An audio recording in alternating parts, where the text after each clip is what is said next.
Si mund blesh një pronë me kredi? Në fillim, të duhet një shtëpi, një pronë me certifikat pronësie dhe dokumentacion të rregullt. Dhe ku ruajmë certifikatën, si çdo shqiptar i vërtet, është divanit.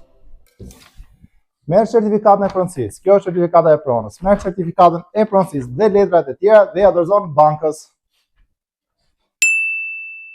Dhe pasi banka i ka verifikuar dokumentat që janë në rregull dhe prona mund të jetë kolateral, sjell vlerësuesin tek prona që do të blini.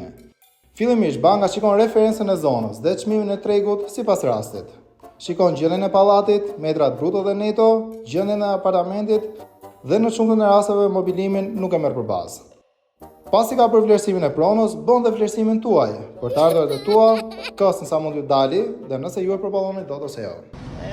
Dhe kështu, kaq thjesht ti mund bësh pronar një shtëpie. Dhe nëse do fiks këtë shtëpi, që është 102 m2 bruto dhe 95 m2 neto me 2 dhoma gjuhë, një tualet dhe një balkon të mbyllur, sipërfaqe shumë e rehatshme dhe komode për një familje të madhe, sepse si salloni si dhomat janë të mëdha, e ke në pallat me ascensor, me hipotekë dhe mund ta bësh me kredi.